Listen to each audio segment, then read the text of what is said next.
Shock 2. No me acuerdo quién de ustedes se ha Shock colocado 2. erróneamente esto. Sepsis o septicemia va a ser muy diferente a shock séptico. La septicemia está dentro de la característica de disfunción orgánica que pone en peligro la vida causada por la pérdida de regulación del hospedador a la infección, mientras que el shock séptico va a ser una subdivisión de la sepsis, por el cual, aparte del trastorno orgánico que tiene, también vamos a tener la definición de shock, que es trastorno del sistema circulatorio, celular, metabólico y subyacentes que nos van a conducir a alto riesgo de mortalidad. ¿Ya? Porque es importante entender la diferencia entre uno y otro, porque uno viene antes que el otro. La sepsis o la septicemia va a venir antes que el shock séptico. No puede saltarse bajo ningún concepto, por si acaso. Es absurdo creer que sí se puede.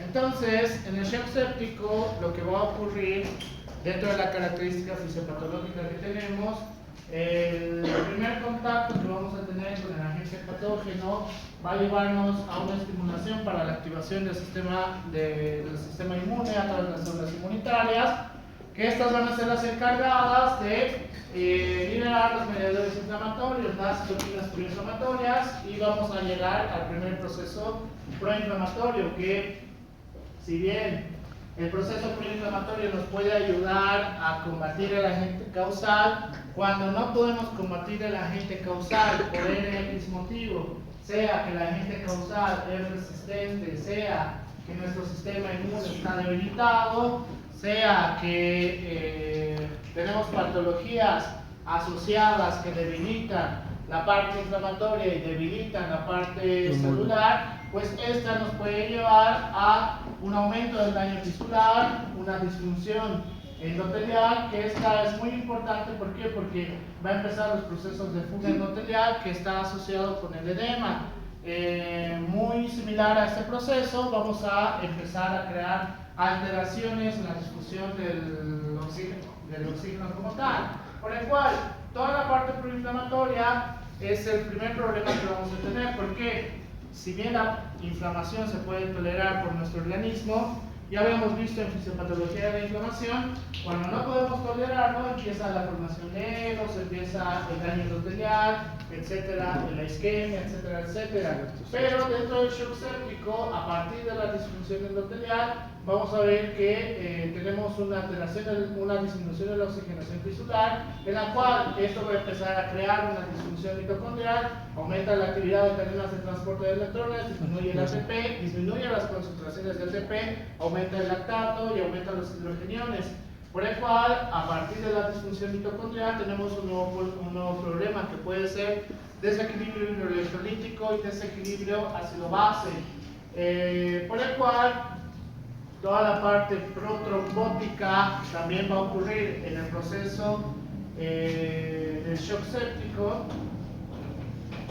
Ahí está bien, supongo. En el proceso del shock séptico, en la cual tenemos la característica de mayor formación de trombos y plaquetas. Entonces, la mayor formación de trombos y plaquetas va a llevarnos a una disminución del flujo sanguíneo como tal, ya la velocidad del flujo sanguíneo. Entonces, a partir de estos procesos, con la parte protrombótica, tenemos una hipotensión, tenemos una hipovolemia y un proceso de vasodilatación, por el cual todo esto nos lleva a todas las alteraciones base que vamos a tener en relación a la fisiopatología básica que habíamos aprendido al inicio, ¿ya? Es decir, el gran problema en el shock séptico es el agente causal, por el cual, ¿qué tenemos que hacer? Solucionar el agente causal. Ya, pero ¿cómo? Antibióticos. ¿Cuál es la primera línea de antibióticos? Amplio espectro. No sé si se ve.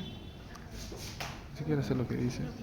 Tenemos que dividir la parte antibiótica en gram positivos, gram negativos, anaerobios, en la cual hacemos el primer círculo, que toda la parte antibiótica que hace efecto directamente a los gram positivos, hacemos un círculo asociado en el cual tenemos otros antibióticos relacionados solamente con gram negativos y hacemos otro círculo, mi círculo queda pequeño, en la cual solamente esté asociado con anaerobios, pero ¿qué ocurriría si tenemos mayor cantidad de bacterias asociadas? Qué sé yo, tenemos gram positivos y tenemos gram negativos, o tenemos, siempre me olvido sus siglas, ¿che?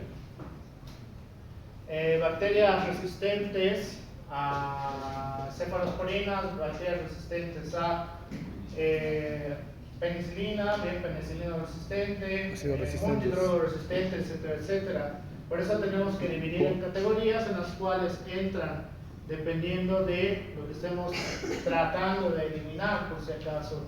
Si hacen lo que creo que más o menos están suponiendo que tienen que hacer, que es dar antibiótico y ya, entonces van a crear un montón de desastres. ¿Por qué ustedes los van a llevar a shock séptico a los pacientes? Y atrógenos, cosas. Y atrógenos.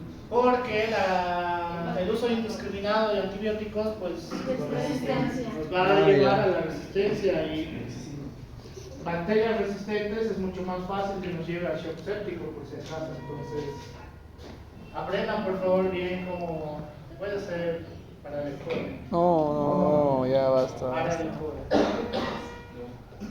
Qué divertido. Sé que me van a apoyar mis colegas de páramo.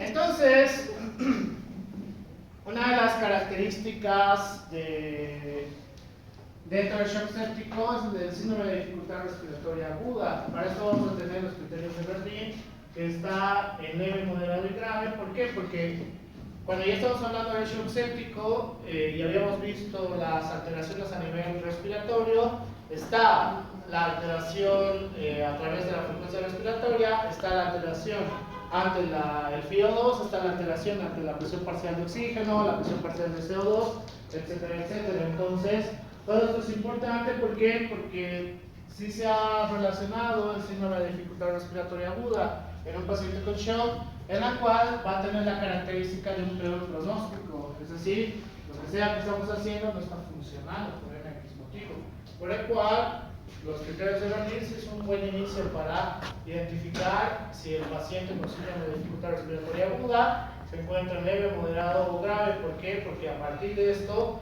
vamos a determinar si realmente está funcionando lo que hacemos, más la oxigenoterapia. Por eso en la primera parte que hemos llevado, la oxigenoterapia era tan importante, que hasta en eso se han equivocado.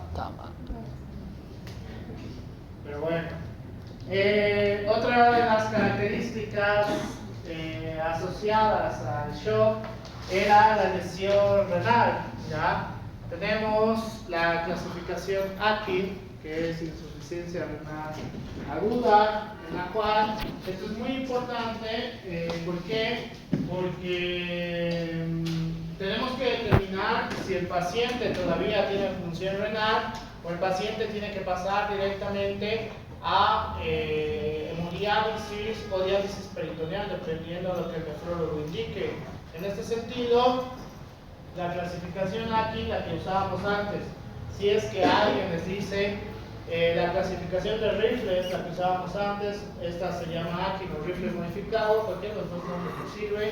Vamos a utilizar la creatinina sérica y el volumen urinario, en la cual en un estadio 1 todavía tiene función renal adecuado, pero hay una disminución de la función renal.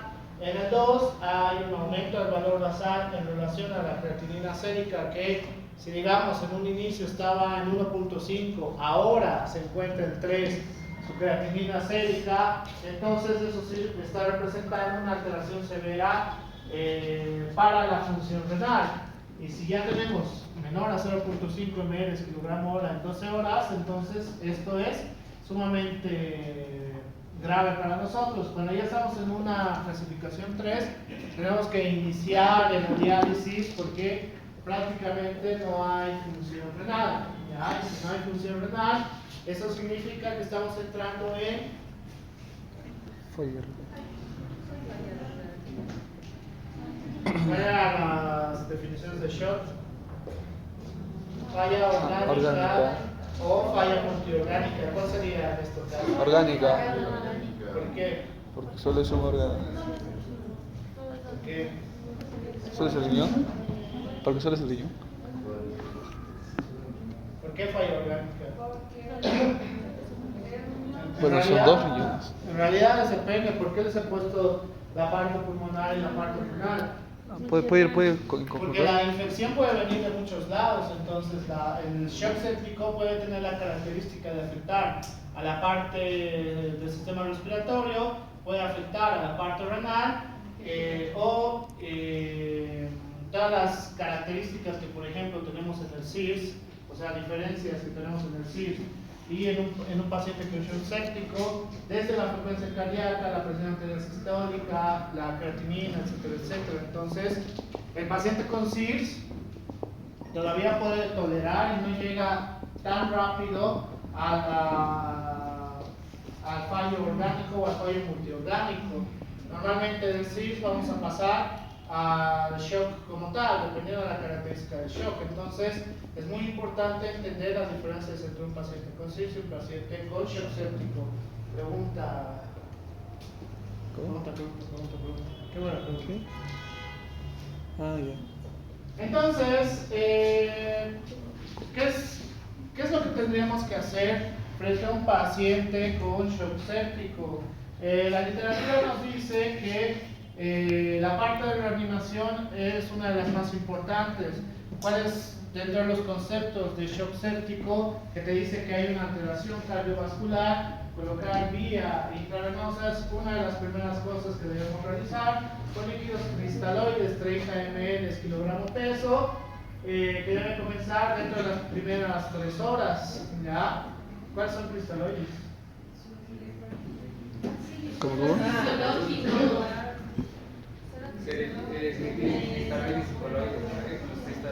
¿Son los cristaloides psicoloides? O sea, los cristaloides son de primera instancia y los coloides de... Sí, pero dependiendo de la característica del paciente. Un Es vasopresor. una pregunta para el código. Cristaloides. No sé. En realidad son. Nunca he escuchado eso. Ah, lo voy a explicar.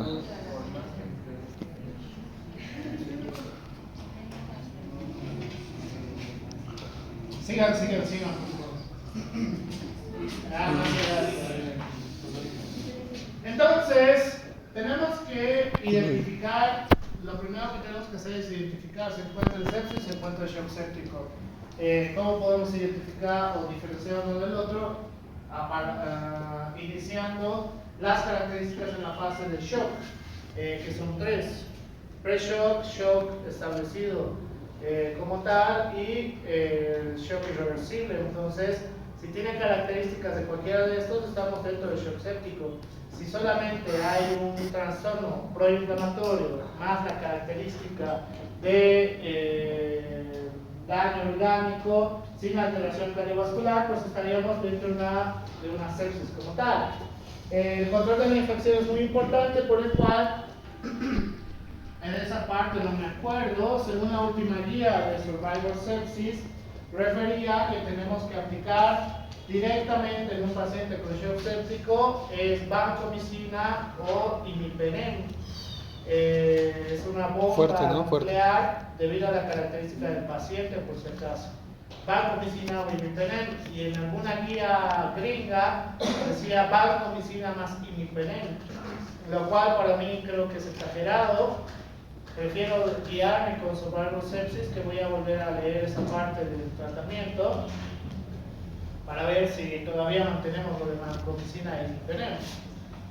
Pero obviamente el tratamiento es súper agresivo y el apoyo respiratorio es fundamental. ¿Por qué? Por la característica fisiopatológica, pues causa una disminución de la oxigenación tisular. Esta disminución de la oxigenación tisular nos lleva a una disminución de la saturación, obviamente. Por ese motivo, calcular el FiO2 es muy importante en estos pacientes.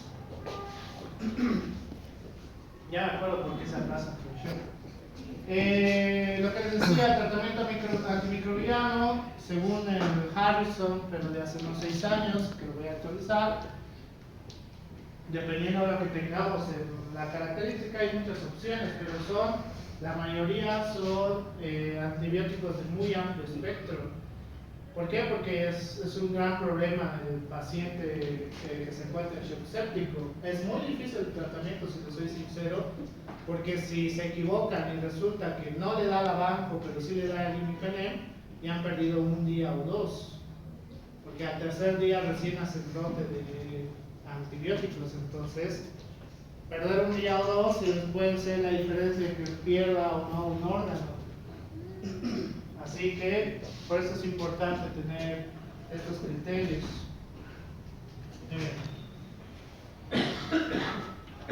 ¿Alguno de ustedes se ha contagiado de esto?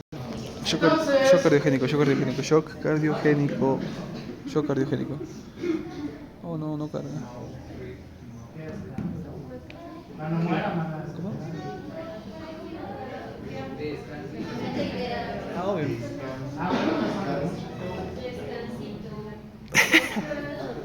Oh, bueno.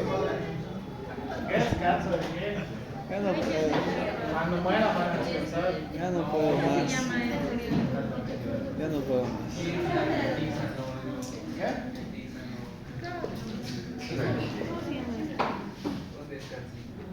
¿Qué? Hasta media hora sin mí. Acá debe estar. En inglés. Purple, no. Estoy seguro que si me muero lo celebrarían porque van a probar la botella. Síndrome de Waterhouse Friderick. El está bonito. ¿O no? Septicemia. Ah, pregúntale. Para que tú digas, esta chica sabe. Ahí pues estoy grabando.